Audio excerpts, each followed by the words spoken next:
Hey everyone, welcome back to the English Hub. It's David here, talking to you from our cozy studio in rainy Los Angeles, California. I'm sitting here with a big smile, a cup of hot coffee, and honestly, too much pizza in my stomach. Yeah, that's right. On my way to the studio today, I couldn't resist stopping at my favorite pizzeria. You know that kind of rain that just makes you want to eat something warm and cheesy? Well, that's exactly what happened. David, I knew it. Every time there's bad weather, you find an excuse for pizza. You always say, next time I'm cooking something healthy at home, but somehow next time never comes. Hey, I am planning it, I promise. The ingredients are already waiting in my fridge. Broccoli, carrots, maybe some grilled chicken. Well, I think they're still there. Unless Max, my dog, got too curious about what's inside. Oh, poor Max. I bet he's watching you right now in his little corner at home, probably thinking, David is eating pizza again. Where's my share? And, Gemini, my parrot, would totally say that out loud. David, you're eating pizza again. I swear that bird's English is getting better every week. That's because he listens to the English Hub. So, hello everyone, I'm Jessica, and yes, we're back again with another fun and friendly episode. It's cold, windy, and rainy here today, but inside our studio it's warm and cozy. Perfect weather for learning and relaxing. Absolutely. So wherever you're listening from, maybe you're driving, walking your dog, cooking dinner, or just lying in bed, welcome. This is your moment to sit back, relax, grab a cup of tea or coffee, and just enjoy our chat. Yes, and don't worry, this is not one of those boring grammar lessons where someone reads rules from a textbook. No way. We're going to have a real conversation about English, full of examples and stories that help you understand how English actually works in daily life. That's right. And today's topic, it's a big one, is the present continuous tense. Sounds serious, right? But don't run away yet. It's not scary at all. In fact, you're using it every day without even realizing it. Exactly. The present continuous is like that quiet friend who's always there, helping you describe what's happening right now. Like, I'm talking, David is drinking coffee. It's raining outside. See, you already know it. And I'm still digesting that pizza. That's a great example, too. You're digesting, not digested. See what we did there? We're already speaking in present continuous. See, guys, it's easy and fun. But before we dive deeper, let's set the mood. I know some of you are probably tired after work, or maybe you're studying English late at night, so just relax. You can listen while doing something else. Maybe you're washing the dishes, walking to the bus stop, or even trying to fall asleep. Whatever you're doing, that's the present continuous in action right there. Yes, and we're here to show you how natural and useful it is. We'll talk about when to use it, how to use it correctly, and how to sound more fluent and confident when you speak English. So even though the weather is a bit gloomy today, we're bringing some sunshine to your grammar. Oh, that's sweet. And speaking of the weather, it's the perfect example, isn't it? Right now, we can say, it's raining. That's present continuous. Exactly. The wind is blowing, the rain is falling, and we are podcasting. That's such a nice combination. Rain outside, warm tea in your hands, and a good chat about English. So if you've ever wondered, what's the difference between I work and I'm working, or why your English teacher keeps saying, use ing form? Well, stay with us. We're going to explore it together in a simple, real, and fun way. Yes, we'll take you through it step by step with stories, real-life examples, and even a few funny mistakes, mostly from David. Hey, I'm not making mistakes. I'm learning from experience. That's what makes this show so fun. So everyone, get comfortable, grab your tea or your snack, maybe not a whole pizza, and join us as we start talking about everything you need to know about the present continuous. Perfect. Let's dive right in and see what's happening in the world of ing. All right, so let's start from the very beginning. What is the present continuous tense and why do we even need it? Well, to put it simply, the present continuous is a tense we use to talk about actions that are happening right now or around now. That's the main idea. It's about the present moment, but not something permanent. It's something that's in progress. For example, you're listening to this podcast, we're talking, the rain is falling outside. Those are all things happening right now. They started a little earlier, they're still happening, and they'll probably finish soon. Exactly. I like to call it the action tense because it shows movement. Something is in motion. When we say, I'm eating pizza, it means the pizza moment is happening. You're in the middle of it. But if you say, I eat pizza, that's just a general fact about you. So the present continuous makes your speech more alive, more dynamic. That's a great way to describe it. It gives life to your words. When I teach it to my students, I always say, if you want to sound natural, use the present continuous when you talk about what's going on right now. Because honestly, this tense is one of the most common ones in everyday English. Oh, totally. If we had a rating of English tenses, like a popularity chart, the present continuous would definitely be in the top 3. Maybe number 1 when it comes to real conversations. Yes, because we're always describing what's happening, what we're doing, how we're feeling, what's changing. People are not only talking about facts, they're talking about moments. For example, I'm working late today. I'm watching a movie. I'm waiting for the bus. These are things that describe what's happening now in your life, and that's what we do every day. It's like your English camera. It captures the action that's happening right now. The present simple is like a photo of your habits, but the present continuous is like a video. You're recording life in motion. Oh, that's a good one. I like that. A video of life. I might steal that for my next lesson. Oh, you're welcome. So, short answer. What is it for? It's for describing things that are happening right now, things that are changing or things that are temporary. Exactly. So when you say, I'm studying English, it means you're in the process of learning it. Maybe not at this second, but around this time. You started some time ago and you're still doing it. It's not forever, but it's happening now. Yes, and that's what makes it so useful. It helps you describe your current life. And that's why native speakers use it all the time. We use it to talk about weather, it's raining, emotions, I'm feeling tired, and even plans, I'm meeting a friend later. So it's not only about the present moment, it's also about things happening soon. And that's what makes it flexible. You can use it for right now or for the near future. It's simple, but very powerful. So, to sum up this part, the present continuous is one of the most popular tenses in English. It helps you talk about actions that are happening now or around now, and it makes your language more natural and vivid. Yes, that's the short answer. But don't worry, we're going to explore all the interesting parts of it with examples, little stories, and some funny real-life situations too. And maybe a few more pizza moments. Of course, because right now you're listening, we're talking, and David is definitely thinking about pizza again. Maybe, or maybe I'm thinking about how great this tense is. See, present continuous again. So let's really get into the heart of the present continuous. Its main idea, when we use it, and what kind of feeling or mood it carries. The main idea is actually pretty simple, but very powerful. It shows an action in progress. Something is happening now, it's temporary, or it's developing.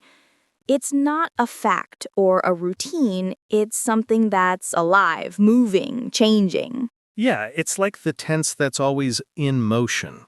It's not sitting still, it's doing something. If the present simple is like saying, this is who I am, then the present continuous says, this is what I'm doing right now. Exactly. So let's look at the main uses. The first and most common one is for actions happening at the moment of speaking.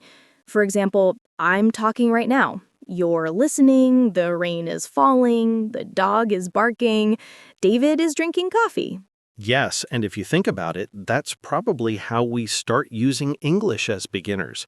When you meet someone on a call, you might say, I'm working now, I'm having lunch, I'm watching TV. You're describing your real situation. The second big use is for actions that are happening around the moment of speaking, but maybe not exactly right now. For example, I'm reading a really good book these days, or I'm studying for my exams this week. You're not reading the book at this exact second, but it's part of your current life. Right, that's a really important difference because learners sometimes think present continuous can only be used when something is physically happening right now. But it also works for temporary or changing situations, things that are true now but not forever. Exactly. For example, I'm staying with my friend while my apartment is being repaired. That's not permanent. It's a temporary situation. You'll move back home later, so we use present continuous. Yes, that's such a typical one. And it also shows how English sees the world in actions, in progress, not in static facts. Then, another use, and students love this one, is for future arrangements or fixed plans. For example, I'm meeting my friend tomorrow. We're flying to New York next week. He's starting a new job soon. I use that all the time. For example, I'm meeting a client later today, or I'm ordering sushi tonight. Okay, maybe that's not a quote fixed plan, but it's still in my calendar mentally. That's still a plan. And yes, that's a really natural use when you already have an arrangement or decision for the near future. It's interesting because in that case, present continuous doesn't show something happening right now, but it still has that feeling of something active, something moving toward you. Exactly. You can almost feel the action coming closer, like it's already in motion. Another situation where we use it, and this one is really fun, is when we describe trends or changes happening over time. For example, the weather is getting colder, people are becoming more interested in healthy food, technology is moving faster every year. Oh, yeah, I love that use. It's great for describing the world around us. Like, I'm getting older, but still ordering pizza. You see, that's a trend too. It's something that's developing. So, when we talk about processes or changes that are happening gradually, the present continuous is perfect. I think this is where we can talk about the emotional mood of the tense, right? Because every tense in English has its own energy or feeling. Yes, that's a beautiful way to describe it. The present continuous has the mood of the moment. It's about what's happening now or what's alive and moving. It feels active, temporary, and sometimes emotional because it shows life as it happens. Yeah, when you use it, it feels like you're part of the action, like you're living inside it. The present simple feels calm and factual, like a description, but the present continuous feels like you're in the middle of something. It's more dynamic. Right. It's like the difference between saying, I live in Los Angeles and I'm living in Los Angeles right now. The first one sounds permanent, like it's a fact. The second one sounds temporary or new. Maybe you just moved there or it's for a short time. Yes, and sometimes people use it to express emotions too, like when they're annoyed. For example, he's always calling me at midnight. That's present continuous too, and it shows irritation. That's a great example. It's a special use. When we use always with present continuous, we usually show that something happens repeatedly and it annoys us. So, you're always leaving your socks everywhere, or she's always talking during the movie. I've heard that one before. I'm sure you have. So, to sum it up, the present continuous is used in a few main cases for actions happening now, for temporary or changing situations, for future arrangements or developing trends or gradual changes, and sometimes for repeated annoying actions with always. Perfect summary. And its emotional mood is about being in the moment. It's about activity, energy, movement, not about results or long-term habits or facts. It's about life as it happens. Yes, that's it. When we speak in present continuous, we show that we're part of something, a process, a story, an action in progress. It's not finished, it's not static, it's happening right now. And maybe that's why this tense feels so real, so alive. It's not about grammar, it's about experience. Exactly. And right now, we're talking, you're listening, and together we're learning, all in the present continuous. And I'm trying not to think about pizza again. Well, that's also an action in progress. All right, so now that we understand what the present continuous means and when we use it, let's talk about how to actually build it, the structure, the formula. I know, grammar lovers, this is the part you've been waiting for. But don't worry, it's actually super logical and easy to remember. Yes, it's one of those tenses where the pattern almost never changes, which is great news for learners. So, David, go ahead. Tell us the secret recipe. Okay, here we go. The present continuous tense has a very clear formula. Subject plus am, is, are, plus verb plus ing. That's the magic structure. Exactly. We start with the subject, like I, you, he, she, it, we, they. Then we add the correct form of the verb to be, am, is, are. And finally, the main verb with the ing ending. That's it. So simple. For example, I'm talking. He's reading. They are playing. It's like a rhythm. Subject plus be plus verb ing. Once you get that rhythm, it becomes automatic. Yes, and the best thing is that English speakers usually shorten it in everyday conversation. Instead of I am, we say I'm. Instead of he is, we say he's. Instead of they are, we say they're. So in real life, you'll hear people say, I'm watching TV, he's studying, they're cooking dinner. Exactly. That's how it sounds natural. So if we look at the word order, it's always the same. The subject comes first, then the correct form of to be, then the main verb with the ing. For example, I'm eating right now. You're listening to us. He's walking his dog. She's studying English. We're recording this podcast. They're having dinner together. Perfect examples. And see how every sentence has that same pattern? It's like a clear melody of English. Subject plus be plus verb ing. And that ing ending is super important. It's what shows that the action is in progress. If you forget it and just say, I'm talk, it sounds completely wrong. So always add the ing. Right. And the ing form is usually very easy to create. You just take the base form of the verb and add ing. Play, playing, work, working, read, reading, watch, watching. But sometimes there are little spelling changes like run, running, double the consonant, or make, making, drop the E, but those are simple once you get used to them. Yes, it's pretty logical. And you know what helps? When you think about how it sounds. For example, I'm running, I'm cooking, I'm writing. You can feel the rhythm of the action. Exactly. And here's something interesting.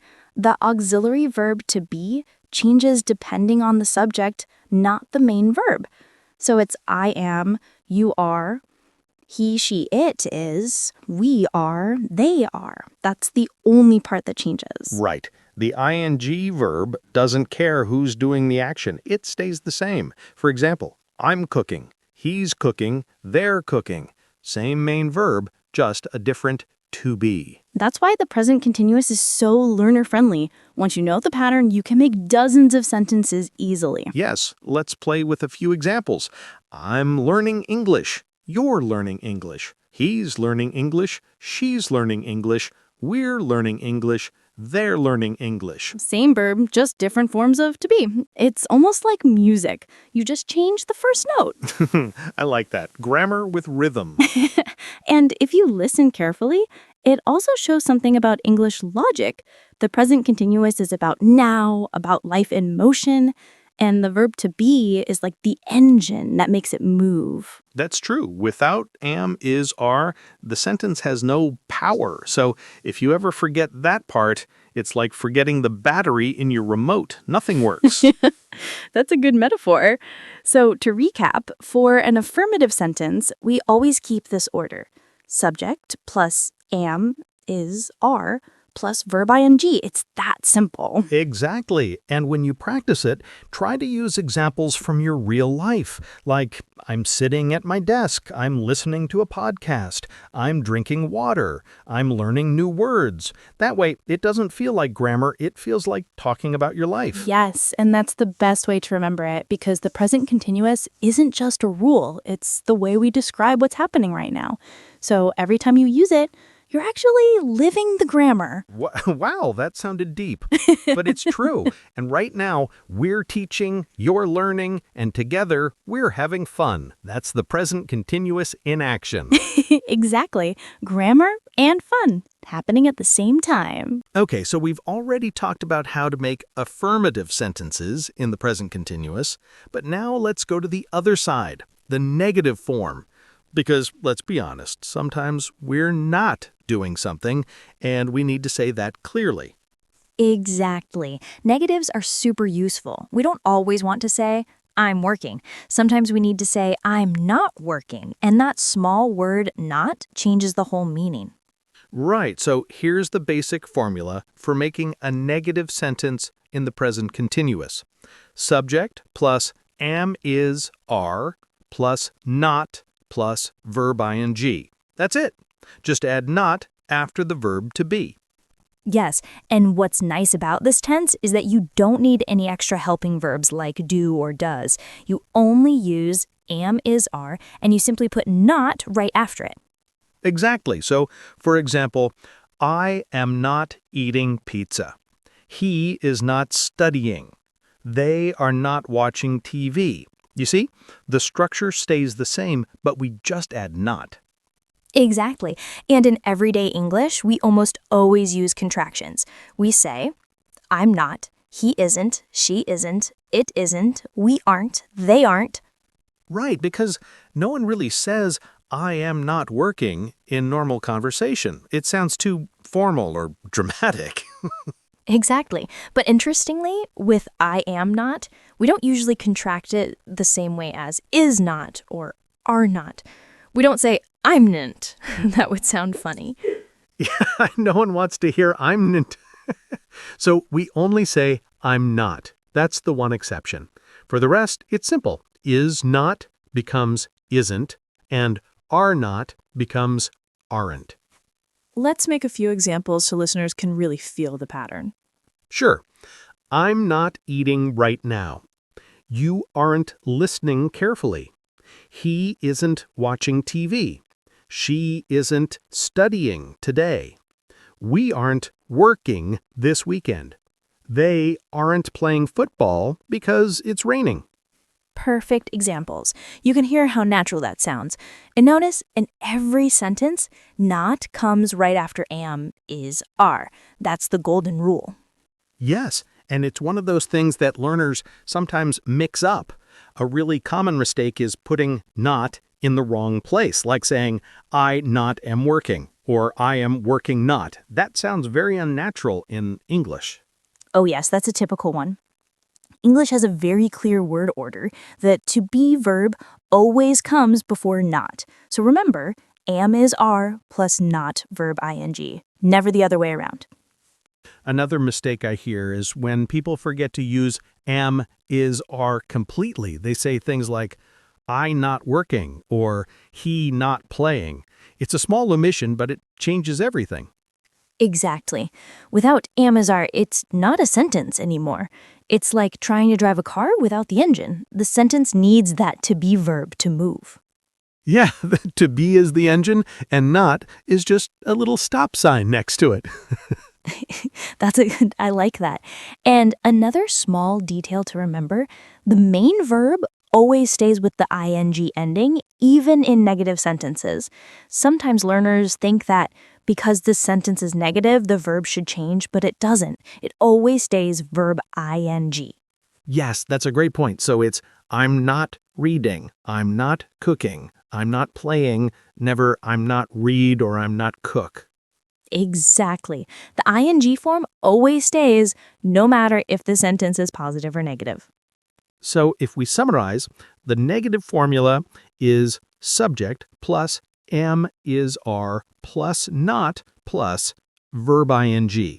And the contracted versions are I'm not, he isn't, she isn't, it isn't, we aren't, they aren't. That's right. And the mood of the negative sentence usually shows that something is not happening right now or not true at the moment. For example, I'm not watching TV, I'm studying English. Yes, that's such a natural way to contrast ideas. You can even use it to correct people, like, no, I'm not sleeping, I'm just resting my eyes. Oh, I've used that one too many times. Or, I'm not ignoring you, I'm just reading a message. Exactly. That's the beauty of this tense. It's real, it's flexible, and you can use it in so many daily situations. Right, so just remember those two main things. Always include the correct form of to be, am, is, are, and always put not right after it. And don't forget the ing. It's your action marker. Without it, the sentence loses its meaning. Yes, so no more I not work today. Instead say I'm not working today. Much better. Exactly. So, listeners, think of a few examples from your own life. What are you not doing right now? Maybe you're not studying, you're not cooking, or you're not sleeping, but you are listening to us. That's right. And that means you're learning, even if you're not realizing it. That's right. So keep that formula in mind because next time someone asks, what are you doing? You'll know exactly how to say both what you are doing and what you aren't. So, we've already talked about how to make affirmative and negative sentences in the present continuous. But now it's time to look at something just as important, questions. Because, let's be honest, English conversations are full of questions. We're always asking what people are doing, how they're feeling, or what's happening right now. So, knowing how to form them naturally is super important. Absolutely. The present continuous is actually one of the easiest tenses for making questions because it follows a very clear and logical pattern. The formula is simple. Am, is, are, plus subject plus verb, ing. That's it. We just move the to be verb to the beginning of the sentence. Yes, it's all about inversion. We invert or switch the subject and the auxiliary verb. In affirmative sentences, we say, you are working. But in a question, we flip the order and say, are you working? That's what makes it a question in English. Yes, and the nice part is that we don't need do or does like in other tenses. There's no do you working. That's wrong. It's just are you working? Yes, and let's look at all the forms. For I, we use am I. For he, she, it, we use is he, is she, is it. For you, we, they, we use are you, are we, are they. So if we put that into examples, it looks like this. Am I talking too fast? Is he studying for the test? Is she watching a movie? Are you listening to this podcast? Are we recording right now? Are they playing football outside? See? Every single one starts with am, is, or are. Yes, and notice that just like in positive sentences, the main verb always keeps the ing form. That never changes. Right.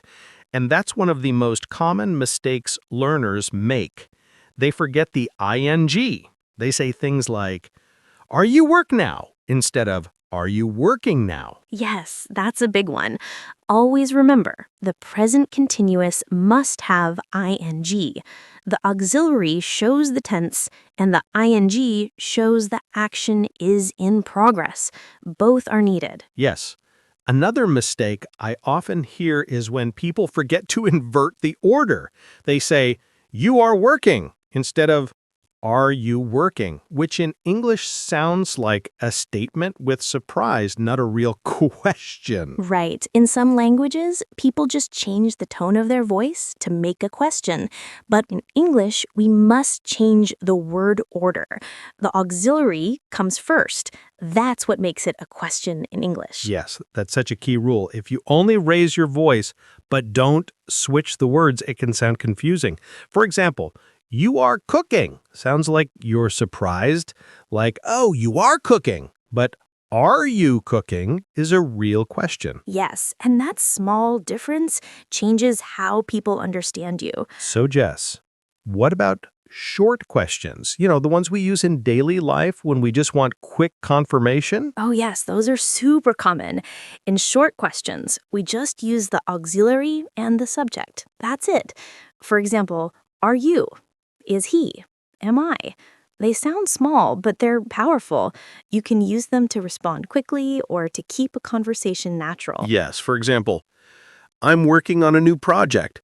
Are you? Or, she's learning Spanish. Is she?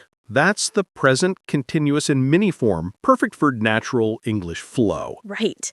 And when we want full questions, long questions, we can add question words before the formula.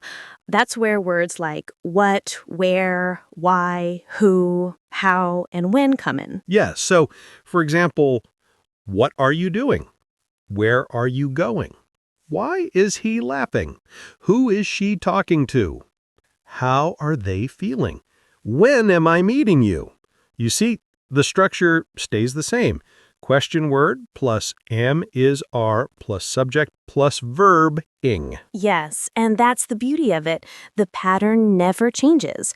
Once you master it, you can form any question easily. Let's break one down just to show it clearly. Take what are you doing? The question word is what. The auxiliary is are. The subject is you. And the verb is doing. So what plus are plus you plus doing, that's your structure. Perfect. And just like in other present continuous sentences, it's all about that to be plus ing combination. You never say, what do you doing? That's the classic mistake. Yes, I hear that one all the time. Or why you are crying instead of why are you crying? It's always the inversion. The am, is, are goes before the subject in a question. Yes. So the best way to practice is to take your normal sentences and just flip them around. You are reading a book. Are you reading a book? She is cooking dinner. Is she cooking dinner?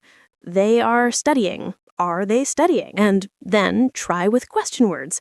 You are watching TV. What are you watching? He is talking to someone. Who is he talking to? They are going somewhere. Where are they going? Yes, that's a great practice trick. Just switch the words and listen to how natural it sounds. And one more thing. In spoken English, people sometimes drop the subject if it's clear from context. For example, if you call your friend and hear noise, you might just say, working? Instead of, are you working? That's informal, but it happens, especially in casual conversation or text messages. You might write, doing anything tonight? Instead of, are you doing anything tonight? It's understood, but remember, that's informal English. In writing or formal speaking, always use the full question. Right. And when you're learning, it's always safer to use the full form until it becomes natural for you. Yes. So to sum it up, the question formula for the present continuous is am, is, are, plus subject, plus verb ing. For WH questions, it's what word plus am, is, are, plus subject, plus verb ing. Yes, and the most common mistakes to watch out for are forgetting the ing, forgetting to switch the subject, and to be, adding do or does by accident, or putting are or is at the end, like you working are. Oh, yes. That one's quite creative. But hey, every mistake is just a step toward learning. The important thing is to listen, repeat, and use the correct rhythm. Are you doing? Is he reading? Am I talking too much? Yes, it's like a little melody. Are you doing? Is he reading? Am I talking too much? You're doing great, David. So, everyone listening, try making your own examples. Ask yourself, what are you doing right now? Are you studying? Are you cooking? Or maybe you're just relaxing and listening to us. Whatever you're doing, that's present continuous in action, and now you know how to ask about it too. All right, now let's talk about one of my favorite parts, the keywords or tense indicators. I like to call them the best friends of the present continuous because they give you clues about when to use it. Yes, these little words are like traffic signs for English learners. They point you in the right direction and help you avoid mistakes. Exactly. So some of the most typical time markers for the present continuous are now, right now, at the moment, currently, these days, today, this week. All of these suggest that the action is happening around the present time. Yes, for example, I'm reading a book right now. She's working on her project at the moment. They're traveling a lot these days. See how the keywords tell you that it's temporary or in progress? Exactly. These words are very helpful because sometimes you can guess the tense just by looking at the sentence.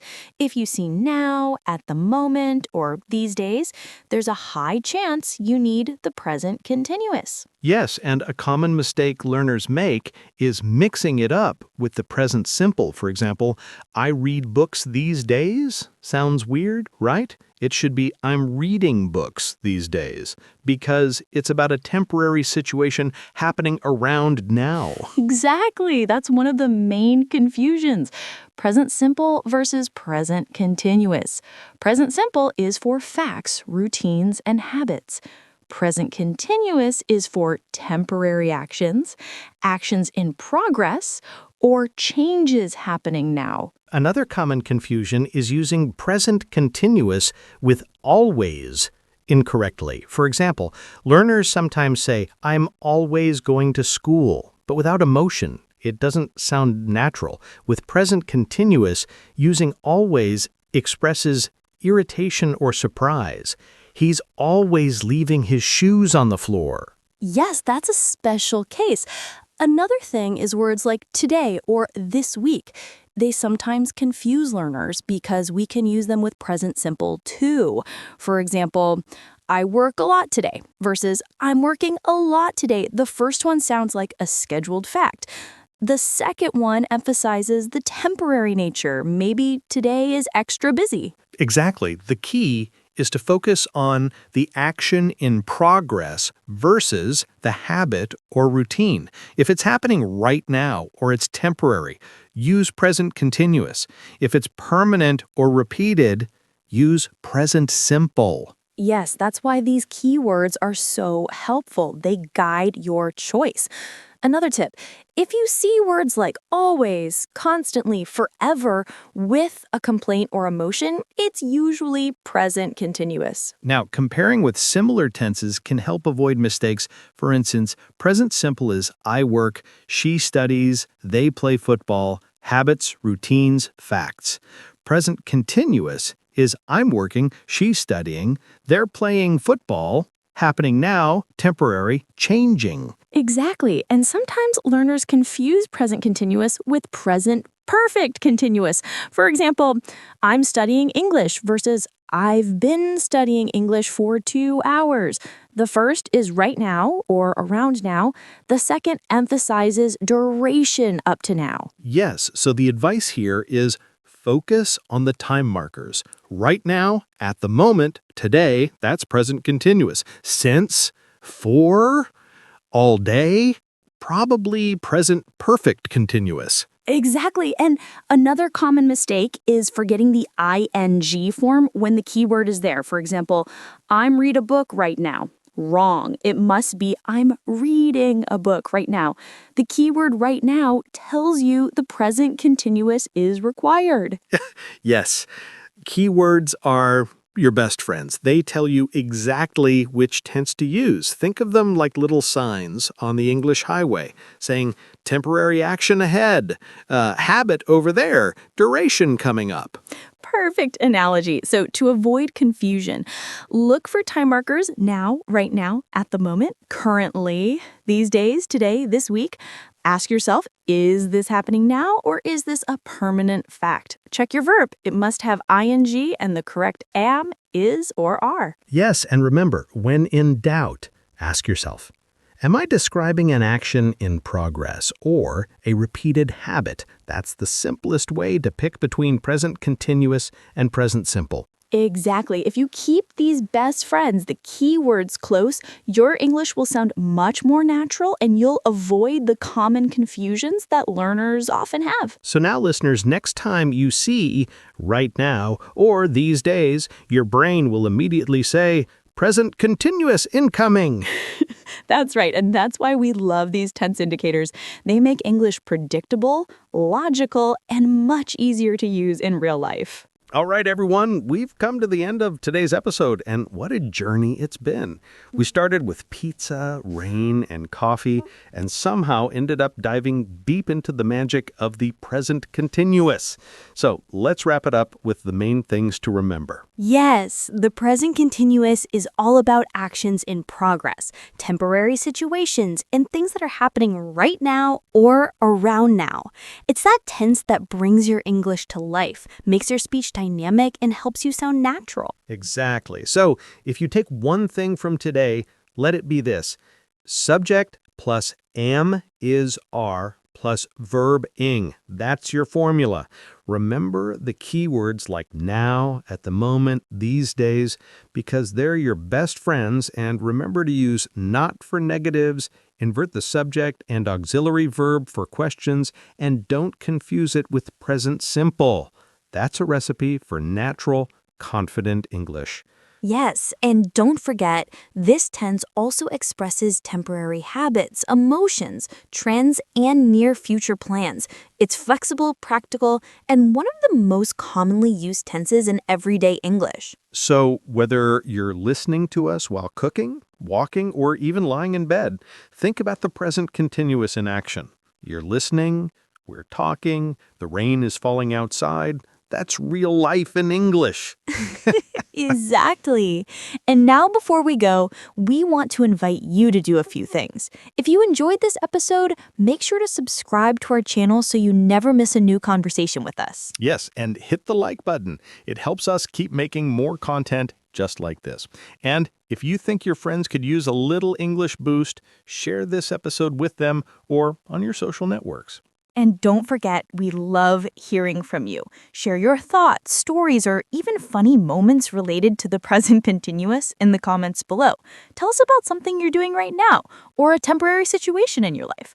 We'll read them and maybe even mention them in the next episode. Absolutely. Remember, learning English is not just about rules. It's about using it, living it, and having fun while doing it.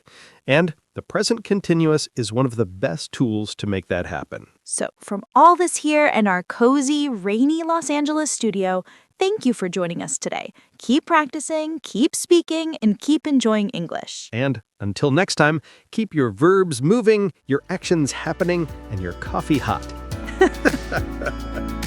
Bye, everyone, and see you in the next episode of the English Hub. Bye. Keep learning, keep smiling, and remember, English is happening right now.